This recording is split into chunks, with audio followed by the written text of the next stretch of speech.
வணக்கம். உலக தமிழர்கள் அனைவருக்கும் பேசும் ஊமை சேனல் வாயிலாக பொங்கல் திருநாள் வாழ்த்துக்களை நாங்கள் தெரிவிச்சுக்கிறோம். பொங்கலுக்கு 2 படம் சிறப்பாக வரும், பிரம்மாண்டமான படம் வரும் அப்படின்னு நினச்சிட்டு இருந்த இந்த நேரத்தில் ஒரு படம் தள்ளி போயிடுச்சு. பெரிய ஹீரோ விஜய் அவர்களுடைய படம் தள்ளி போயிடுச்சு. சரி, பராசக்தி படம் இப்போ ஓடிட்டு இருக்கு. அந்த படம் ஆவரேஜாக தான் போயிட்டு இருக்குதுன்னு இப்போ அப்படி சொல்கிறாங்க. வெற்றியும் இல்லை, தோல்வியும் இல்லை, இப்படி ஒரு ஆவரேஜாக தான் போயிட்டு இருக்குது. இதில் நிறைய சர்ச்சைகள் சொல்லிட்டு இருக்கிறாங்க. என்னன்னா, பராசக்தி படத்தோட அந்த விஜய் அந்த அந்த டீம் இருக்கு இல்லையா, பராசக்தி படத்தோட அந்த குழு, அவங்களே இப்போ ஒரு குற்றத்தை முன்வைக்கிறாங்க. விஜய் ரசிகர் ரொம்ப மோசமா பிஹேவ் பண்றாங்க அப்படிங்கிற மாதிரி ஒரு குற்றத்தை முன்வைக்கிறாங்க. அதாவது என்னன்னா, இன்னும் நிறைய செய்திகள் எப்படி பரவுது அப்படின்னா, பராசக்தி படத்தோட டிக்கெட்டை புக் மை ஷோல போயிட்டு புக் பண்ணி கிட்டத்தட்ட 20,000 30,000 டிக்கெட்டை ஒரே சமயத்துல புக் பண்ணி சினிமாக்கும் போகாம அந்த அந்த புக்கிங்ல அந்த சினிமாவோட ரிவ்யூ இருக்கு இல்லையா, அதை ஒரு ஸ்டார்ல அந்த கிளிக் பண்ணி ரிவ்யூ மட்டமான முறையில ரிவ்யூ கொடுத்து படத்தை ஃபிளாப் ஆக்குறாங்க அப்படிங்கிற ஒரு குற்றச்சாட்டையும் இங்க முன் வச்சுட்டு இருக்கிறாங்க பராசக்தி படத்துக்கு. இப்போ இன்னொரு பிரச்சனை என்ன போயிட்டு இருக்கு அப்படின்னா, நாம் தமிழர் கட்சி கொள்கை பரப்பு செயலாளர் சாட்டை துரைமுருகன் இருக்கிறார் இல்லையா, அவருடைய சேனல்லே பராசக்தி படத்தோட அந்த விமர்சனத்தை பண்ணியிருந்தாரு. சேனல்ல எப்படி வச்சிருக்கிறாருன்னா, பராசக்தியை ஏன் எதிர்க்க வேண்டும் அப்படிங்கிற மாதிரி தான் அவர் தமிழ்ல வச்சிருக்கிறாரு. பராசக்தி திரைப்படத்தோட விமர்சனம் ரிவ்யூ அப்படின்லாம் எதுவுமே வைக்கல. அப்படி வச்சுதான் அவரு போட்டுட்டு இருக்கிறாரு. இப்ப பிரச்சனை என்னன்னா, அவருக்கு 25 லட்சம் கொடுக்கப்பட்டது அப்படிங்கிற மாதிரி சமூக வலைத்தளத்துல ஒரு வதந்தி பரவிட்டு இருக்கு.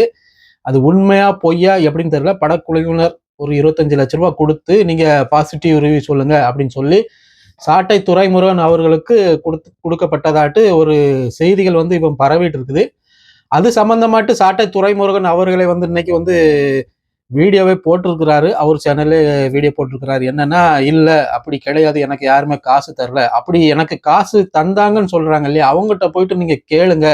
எப்படின்னா, யார் கொடுத்தா அவங்களுக்கு காசு, எதன் மூலம் கொடுக்கப்பட்டது, செக்கா கொடுத்தீங்களா, கேஷா கொடுத்தீங்களா, இல்ல சைடு வழியா கொடுத்தீங்களா அப்படின்ட்டு சொல்லுங்க அப்படிங்கிற மாதிரி சொல்றாரு. அப்படி ஒரு பணம், அவ்வளவு பெரிய அமௌண்ட் எனக்கு கிடைச்சுன்னா நான் அதை வச்சு பெரிய அளவுல ஏதாவது ஒரு விஷயத்த நான் செய்வேன். ஏன்னா ஏற்கனவே இப்போ பிப்ரவரி 21ஆம் தேதி நாம் தமிழர் கட்சி சார்பாட்டு திருச்சியில பெரிய மாநாடு போடுறாங்களே, அந்த கட்சி செலவுக்கு எனக்கு பணம் தேவைப்படுது. அதை வச்சு நான் இப்படி பணம் கிடைச்சுன்னா அதை வச்சு நான் சரி பண்ணிடுவேன். நானே கட்சி மாநாடுக்கு நான் தான் பொறுப்பெடுத்து நடத்துற மாதிரி சொல்லியிருக்கிறேன். அப்போ கட்சி மாநாடுக்கு எனக்கே காசு தேவைப்பட்டுட்டு இருக்கு. இந்த மாதிரி சூழ்நிலையில நானே பல இடங்கள்ல ரொம்ப சிரமப்பட்டு தான் அதற்குண்டான பணத்தை வசூல் பண்ணிட்டு இருக்கிறேன். இப்படி ஒரு 25 லட்சம் எனக்கு கிடைச்சுன்னா அது ஒரு ஜாக்பாட் அடிச்ச மாதிரி தான் அப்படிங்கிற மாதிரி அவர் சொல்றாரு. இப்போ அவருடைய சேனல்ல பராசக்தி படம் எவ்வளவு வியூஸ் போயிருக்கு அப்படின்னு நம்ம பார்க்க போனா, சாட்டை சேனல்ல கிட்டத்தட்ட 2,60,000 வியூஸ் போயிருக்குது இது வரைக்கும். 2,60,000 வியூஸ் போயிருக்குது. அந்த விமர்சனம் பண்ணி ஒரு வீடியோ போட்டிருந்தாரு, அந்த வீடியோக்கு. இன்னொன்னு பப்ளிக் ரிவ்யூ போயிட்டு தியேட்டர்ல போயிட்டு பப்ளிக் ரிவ்யூ கேட்பாங்க இல்லையா, மைக்கு கொடுத்து படம் எப்படி இருக்குன்னு, அதே மாதிரி அது சம்பந்தமா ஒரு வீடியோ போட்டிருந்தாரு. அந்த வீடியோக்கு வெறும் 14,000 வியூஸ் தான் போயிருக்குது. புரியுதுங்களா? வெறும் 14,000 வியூஸ் தான் போயிருக்குது. 10 லட்சத்துக்கு மேல சப்ஸ்கிரைபர் வச்சிருக்கிறாரு சாட்டை சேனல்ல. அவ்வளோ சப்ஸ்கிரைபர் வச்சிருந்த சேனலுக்குமே அந்த ரிவ்யூக்கு வெறும் 14,000 வியூஸ் மட்டும் தான் போயிருக்குது. டாப்ல இருக்கிறது நம்ம புழு சட்டை அண்ணன் தான். அண்ணன் புழு சட்டை மாறன் அவர்களுக்கு 1.2 மில்லியன் வியூஸ் போயிருக்குது. கிட்டத்தட்ட 12 லட்சம் வியூஸ் போயிருக்குது. அப்புறம் நம்ம பயில்வான் அவர்களுடைய சேனல் 1,71,000 வியூஸ் போயிருக்குது. பிரசாந்த் ரிவ்யூ இருக்கு இல்லையா, அவங்க 4,01,4,1000 வியூஸ் போயிருக்குது. சன் டிவிக்கு கிட்டத்தட்ட 41,000 வியூஸ் தான் போயிருக்குது இது வரைக்கும். இதுதான் இப்போ இதுக்கு இருக்கக்கூடிய அந்த ரெக்கார்டு. புளு சட்டை மாறன் அவர்களுடைய சேனல்ல தான் 12 லட்சம் வியூஸ் போயிருக்குது.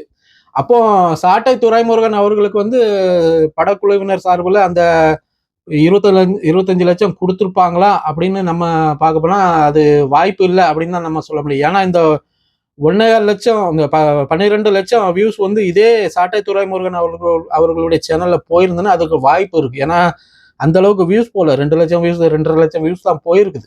அப்போ அவங்களுக்கு கொடுக்கறதுல அவங்களுக்கு என்ன லாபம் அப்படி அடைஞ்சிட போகுது, அப்படிலாம் ஒன்றும் இருக்காது. அப்போ ஒரு படத்துக்கு ரிவ்யூ 25 லட்சம் அப்படி நம்ம வச்சு நம்ம பார்க்க போனா கிட்டத்தட்ட ஒரு 4 படத்துக்கு பாசிட்டிவா ரிவ்யூ கொடுத்துட்டாலே போதுமே. அப்போ பராசக்தி படத்துக்கே 25 லட்சம் சாட்டைக்கு கொடுக்குறாங்க அப்படின்னா ஜனநாயகன் படத்துக்கு எவ்வளவு கொடுப்பாங்கன்னு யோசிச்சு பாருங்களேன்.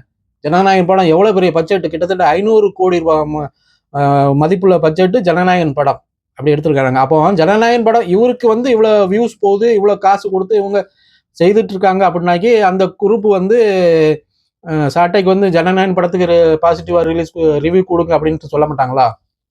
கண்டிப்பா சொல்லுவாங்க. அப்போ பராசக்திக்கு 25 லட்சம் கொடுத்தாங்கன்னா ஜனநாயகன் படத்துக்கு 50 லட்சம் கொடுத்துருவாங்க. அப்படி 4 படத்துக்கு சாட்டை துரைமுருகனுக்கு காசு வந்துன்னா என்னாச்சு? 4 படத்துக்கு, ஒரு படத்துக்கு 25, 4 படத்துக்கு 1 கோடி ரூபா. எல்லாம் சாத்தியமா? அதெல்லாம் வாய்ப்பு இல்லை.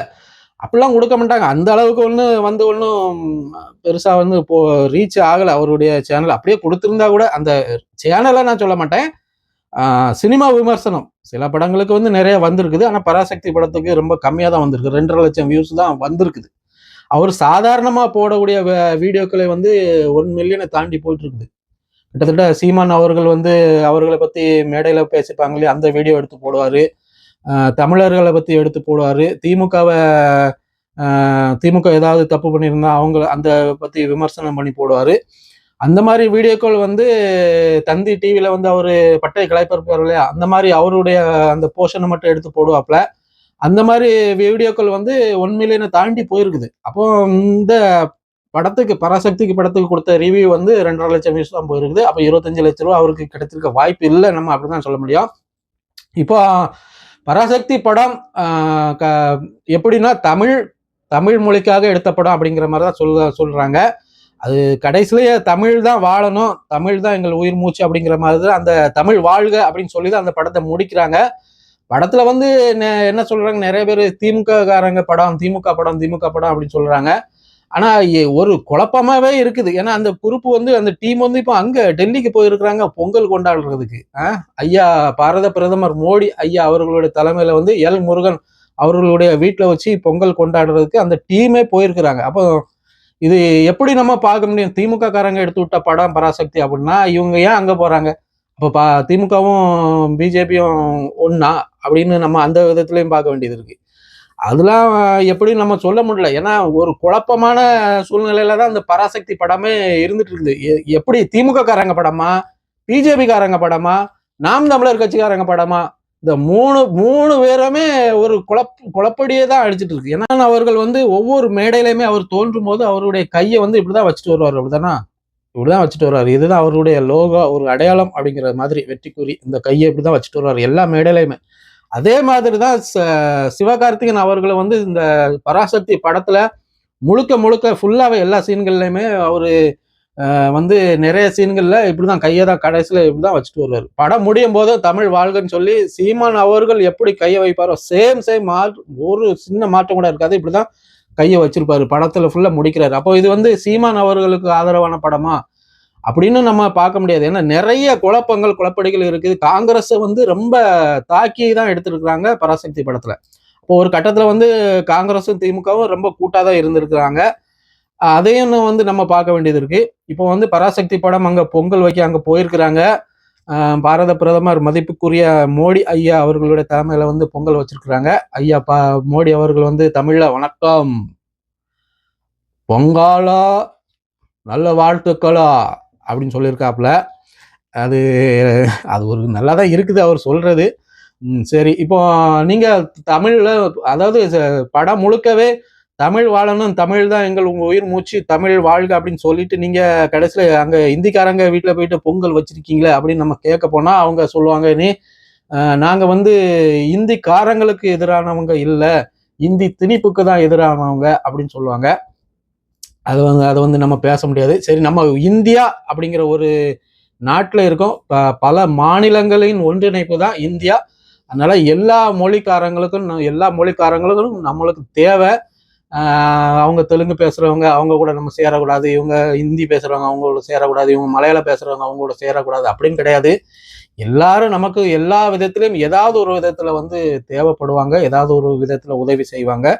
அதே மாதிரி தான் எல்லாரும் ஒற்றுமையாக இருந்தால் செய்யணும். ஆனால் வந்து மொழி, நம்மளுடைய மொழி தமிழ், நமக்கு கர்நாடக மொழி, அவங்களுக்கு மலையாள மொழி அவங்களுக்கு. அதில் வந்து அவங்க உறுதியாக இருக்கணும். அதுதான் நமக்கும் நம்மளுடைய மொழியை, நம்மளுடைய பாரம்பரியத்தை, நம்மளுடைய பயன்பாட்டு, நம்மளுடைய அந்த கொள்கை வந்து எந்த காரணத்துக்காகவும் விட்டு கொடுக்கக்கூடாது. அதில் வந்து நம்ம எப்பவும் உறுதியாக இருக்கணும். மற்றபடி கூடி வாழணும், அதுதான் நம்மளுடைய கோட்பாடும் கூட. அந்த விதத்தில் சீமான் அவர்களுடைய கோட்பாடும் பராசக்தி படத்தில் அந்த வரக்கூடிய அந்த கோட்பாடும் சேமாக தான் இருக்குது. எனக்கு என்ன கேட்டால் பராசக்தி படம் சீமான் அவர்களை வச்சு தான் எடுத்திருக்காங்க அப்படின்னா அப்படிதான் வருது. அந்த படம் ஃபுல்லாகவே அப்படிதான் இருக்குது. கிளைமாக்ஸ் முடியும் போதும் அந்த படம் வந்து முழுக்க முழுக்க சீமான் அவர்கள் சாயலில் தான் அந்த படம் ஃபுல்லாகவே முடிஞ்சிருக்குது. சரி, அது எப்படியும் இருந்துட்டு போட்டோம். இனி வரக்கூடிய சினிமாக்கள் ஜனநாயகன் படம் ரிலீஸ் ஆகுமா என்னன்னு தெரியல. பொங்கல் வந்து சிறப்பாக போக எங்களுடைய சேனல் சார்பாக வாழ்த்துக்கள். மீண்டும் ஒரு காணொலியில் சந்திக்கலாம். நன்றி, வணக்கம்.